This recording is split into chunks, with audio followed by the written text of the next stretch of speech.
Hello नमस्कार दोस्तों, संगीत सीखो चैनल में सभी का बहुत बहुत स्वागत है। दिल से स्वागत है। अगर आप एक सिंगर है, कलाकार है, वैसे तो मेरा वीडियो कलाकार ही देखते हैं।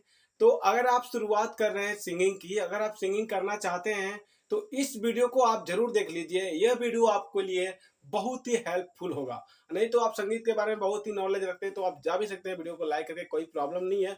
बट अगर आप एक अच्छे सच्चे कलाकार हैं, कुछ सीखना चाहते हैं और जिंदगी में कोई गलती नहीं करना चाहते हैं और आप चाहते हैं कि मेरा कुछ भी लॉस ना हो और मेरा गाना जो है सही रिकॉर्डिंग हो, उसका मैं आप लोगों को तरीका बताने वाला हूँ। और कैसे क्या तैयारी करके जाना चाहिए स्टूडियो, यानी 3 क्वेश्चनों पे बात मैं करने वाला हूँ। जैसा कि फर्स्ट आप लोग के सामने लिखा हुआ है, स्टूडियो में सिंगर गाते समय क्यों घबरा जाते हैं। जैसा कि आप सब जानते हैं मेरा स्टूडियो है, तो एक्सपीरियंस है मेरा। लोग आते हैं, ऐसे तो नॉर्मली बहुत अच्छा गाते हैं, बट स्टूडियो में जा मतलब गाते हैं तो क्यों घबरा जाते हैं और अच्छे से नहीं गा पाते हैं। इसका उपाय मैं आपको बताऊंगा, वो आप करेंगे तो है मतलब आपको सहायक होगा और आप अच्छे से गा पाएंगे। दूसरा, स्टूडियो गाते समय किन किन बातों का ध्यान रखना चाहिए, ठीक है, ये भी मैं आपको बताने वाला हूँ। और तीसरा जो है, स्टूडियो जाने से पहले आपको क्या क्या करना चाहिए। तो आप लोग को 3 जानकारी जान लेनी चाहिए, ठीक है। नहीं तो आपका लॉस हो सकता है, आपका गाना खराब हो सकता है, ठीक है। आप मतलब बहुत नुकसान हो सकता है आपका। तो चलिए अब फटाफट तीनों क्वेश्चन के बारे में बात करेंगे।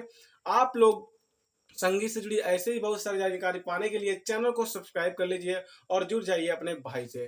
तो चलिए आज का जो वीडियो है उसे स्टार्ट करते हैं। लेट्स तो आपको बता दें, फर्स्ट क्वेश्चन का जवाब है, घबरा क्यों जाते हैं सिंगर गाते समय स्टूडियो में। तो आपको सबसे पहले क्या करना है, गाने को तैयारी कर लेना है। मैं इसका मतलब ये नहीं कहता कि आपको गाना याद ही हो जाना चाहिए, मुखड़ा अंतरा नहीं। बट ऐसा नहीं हो कि आप देख के भी गाए तो पढ़े, ठीक है। क्योंकि आपको पता है और आपको नहीं भी पता, अगर आप गाए हैं 1-2 बार तो पता होगा कि आपको कान में म्यूजिक सुनाया जाता है और आपका आवाज भी रिपीट होता है। तो ऐसे तो नॉर्मली बिना म्यूजिक का आदमी गा देता है, बट म्यूजिक पे चढ़ता है तो बहुत प्रॉब्लम होता है। प्रॉब्लम कुछ नहीं होता है, गाने वालों के लिए तो कुछ प्रॉब्लम नहीं है, बट जो टीचिंग कर रहे हैं, जो सीख रहे हैं अभी, तो उनके लिए प्रॉब्लम होता है। तो आपको क्या करना चाहिए, तो आपको फर्स्ट बात तो गाना को पहले तैयारी कर लेना चाहिए, उसको गा गा के घर पे रिहर्सल कर लेना चाहिए, ठीक है, तैयारी कर लेना चाहिए। और दूसरी बात, आपको मन में कोई डर पैदा नहीं होना चाहिए कि मेरा गाना खराब हो जाएगा, चाहे मैं गलत गा रहा हूँ, या फिर हजार प्रकार की जो टेंशनें होती है उसको निकाल देना चाहिए, क्योंकि उससे बहुत भारी नुकसान होता है सिंगरों को। क्योंकि उनके अंदर डर होता है मेरा गाना खराब हो जाएगा, ये हो जाएगा, मैंने तैयारी नहीं की है, वैसा वैसा। तो आप ये सब गलती मत कीजिए, पहले तो आप रियाज कर लीजिए, तैयारी कर लीजिए। अगर आप किसी ट्रैक पे गाना लिखवाए हैं तो उस ट्रैक को डाउनलोड कीजिए, पहले घर पे रिहर्सल कीजिए। क्योंकि हर गाना लिखा जाता है ट्रैक पे, तो उसके हिसाब से ही लिखा जाता है, तो आपको रिहर्सल करके ही जाना है, ठीक है। तब आपका मतलब नुकसान नहीं होगा और आप हड़बड़ाएंगे नहीं, अच्छे से गाएंगे। और जब अच्छे से गाएंगे तो आपको भी अच्छा लगेगा, स्टूडियो वाले को भी अच्छा लगेगा, ठीक है। तो अब बात करते हैं स्टूडियो गाते समय किन किन बातों का ध्यान रखना चाहिए। चलिए इसके बारे में हम बात करते हैं। देखिए तो स्टूडियो में गाते समय फर्स्ट देखता हूँ जो गलती होती है सिंगरों को, वो बहुत ही मतलब खतरनाक गलती होती है कि सिंगर कभी माइक जो होता है ना, माइक के पास से गाते हैं, कभी दूर से गाते हैं, कभी पास से गाते हैं, कभी दूर से गाते हैं। और बाद में मिक्सिंग में कहते हैं लोग प्रॉब्लम होती है या फिर मेरा गाना खराब हो गया। तो भाई ये आपकी गलती है। आप देख लीजिए, 1 बीता के दूरी से गा रहे हैं, 2 बीता के दूरी से गा रहे हैं, या फिर 4 चट्टा की दूरी से गा रहे हैं। आप मुखड़ा जितने दूरी से गा रहे हो उतने ही दूरी से अंतरा गाना है, उतने ही दूरी से लास्ट अंतरा गाना है। यानी आपको मिनिमम दूरी से गाना है। मैं तो कहता हूँ 4 दूना 8 चट्टा से आपको गाना चाहिए, ठीक है। 4 चट्टा से भी चलेगा, बट आपको ज्यादा दूर से नहीं गाना चाहिए और कहीं से भी गाना चाहिए, एक स्थान से दूरी मतलब बराबर हो। ये नहीं कि अभी ये कभी यहाँ से गाए कभी वहां से गाए, ये प्रॉब्लम बहुत सारे सिंगर करते हैं। गाने के चक्कर में, सुर उठाने के चक्कर में, बहुत कुछ करने के चक्कर में गड़बड़ा देते हैं। तो आपको इन सब का ध्यान रखना चाहिए, तैयारी घर से करके जाना चाहिए और गाने को याद करके जाना चाहिए, ठीक है। फर्स्ट तो मैं बताया हूँ जो ना, कि कभी दूरी, कभी नीचे, कभी दूरे, कभी नीचे, कभी दूरे से नहीं गाना चाहिए। आपको एक लेवल से गाना चाहिए, ठीक है। और स्केल में ज्यादा आपको हड़बड़ाने की जरूरत नहीं है।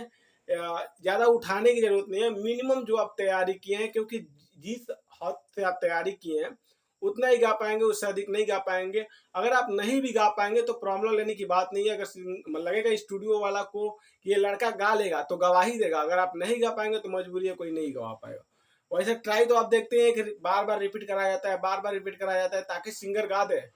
ठीक है, उससे स्टूडियो का भी नामोसी नहीं होगा और क्या है, सिंगर का भी नामोसी नहीं होगा, उनका गाना परफेक्ट बढ़िया होगा, ठीक होगा। ठीक है, तो ये आपको बात ध्यान रख लेनी चाहिए। कैमरे के पीछे से बोल रहा हूँ इसका मतलब ये नहीं है, मैंने जो एक्सपीरियंस मेरे साथ जो अनुभव है मैं आप लोगों को शेयर करता हूँ और रियल 100% सही होता है। तो भाई वीडियो को शेयर करते जाइएगा, अपने भाई को प्यार दीजिएगा और ऐसे मैं वीडियो बनाता रहूंगा। जो भी आपकी कंफ्यूजन होगी, जो भी आपको जरूरत पड़ेगा मैं दूंगा, बताऊंगा, आपको कमेंट कर देना है। तो चलिए अब लास्ट पे बात करते हैं। स्टूडियो जाने से पहले आपको क्या करना चाहिए।